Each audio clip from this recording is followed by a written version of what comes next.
So we've got a Passat CC in today, if it focuses. It's terrible focus, basically, because I've got the door open. It's in for front disc and pads change. I'll walk you through it as I go. We will focus, there we go. The first thing you've got to do is get her up on axle stands. We jack her up on the jacking points. You see the big bush under the back? See if I can get a light on there. I normally put the axle stands there. There we go, that's better. That just give it support on both sides. Then what I do is go down to the brake master cylinder, pop the cap off.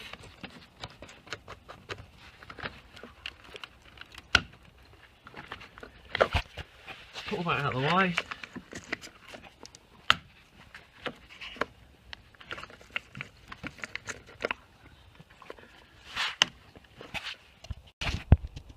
So pull out of the way, put a bit of rag on top of here because you're going to be pushing the piston back on the brakes and you're probably going to spill some. And come down to the brakes and walk you through the brakes. It's a nice easy setup. In fact, it's one of the easier setups to do.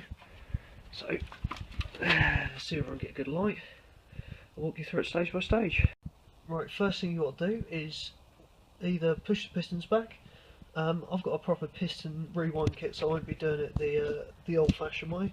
There are a couple of ways to do it. You can get a screwdriver in here, sort of at that angle, and pry like that. And what that'll do is this will force this caliper out that slides, and that'll push the piston back in here. You can take this caliper off, which I'll be doing in a second, and you can squeeze it back with a pair of grips. Or I'll show you my wind back tool. It's just a cheap one. I got on eBay for about 15 quid, but it works. So what you want to do is pop this one out here. It's one at the bottom. They've got some, I think there's 7mm Allen keys. Let me just check. Yeah, there's 7mm Allen keys in. So pop that one out and the bottom one out, and then I'll show you what to do next. So now those are off, you should end up with something that looks like this. Two of them. They'll need cleaning down in a minute. I'll just show you what they look like after they're cleaning. And then what you're left with is this. It's like a spring clip just here. What you do is you get your screwdriver in there, which is really difficult to do while you've got phone in your hand. Let me just see if I can light that.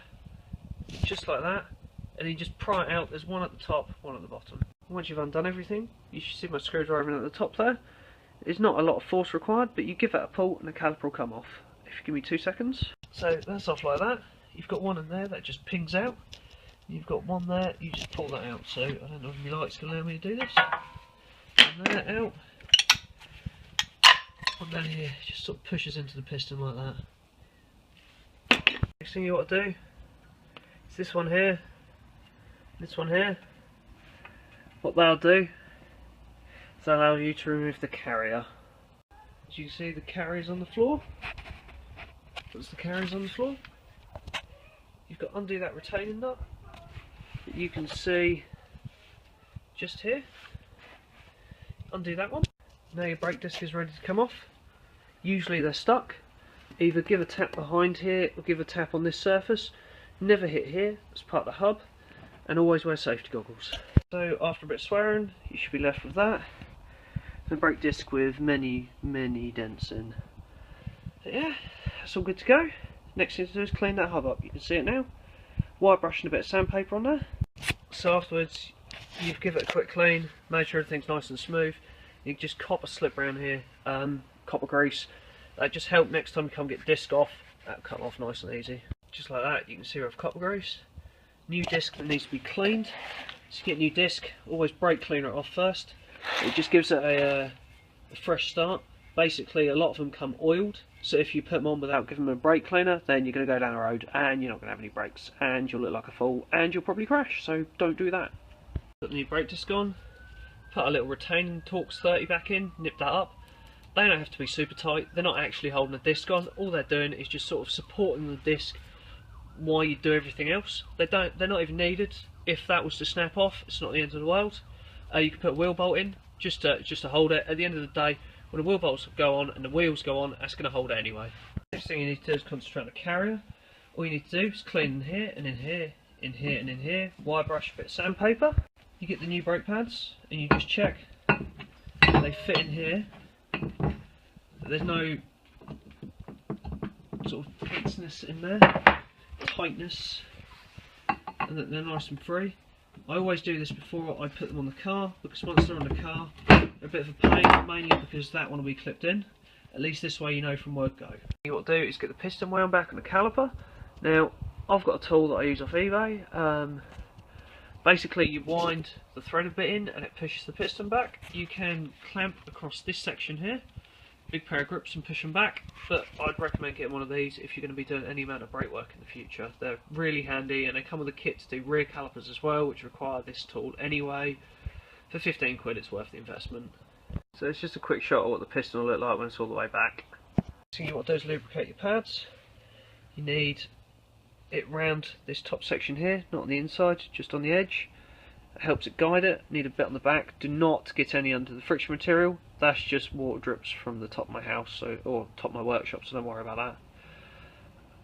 Okay, so the pad's in there. I've got the pad now, and that's copper slipped. I copper slipped the back where the caliper's going to make contact with it as well. I've also copper slipped round the brake disc. Basically, that's just to help the wheel get off, because they get seized on the hub and they get seized on the brake disc. Some of you would have probably already found this out when you've removed the wheels to do this job. If they're alley wheels against steel, alley and steel react, and that essentially happens. Next, you just sit the caliper on. It should look something like this. This rear pipe should not have any kinks in it. If it's got a kink in it, basically what you've done is put it on the wrong way. Take it off, flip it round. That is important. You will not have brakes otherwise. So we need to clean these pins up. As you can see, that's a before, that's an after. All it takes is just a bit of sandpaper. These shafts need greasing, and then they need to go back in. Don't grease the threads. Once you've tightened the pins up in the back, these go back on. It's really hard to do through a phone camera. Oh, there we are. They go back on. There's another one at the bottom, and then we just have to put the clip in on the front. Right, you can see your clippers on the front. That's all done. What I'd advise doing is only doing one side at a time, so if you need to refer to anything, you can look at the other side. Wheel's got to go back on. It's got to be torqued up.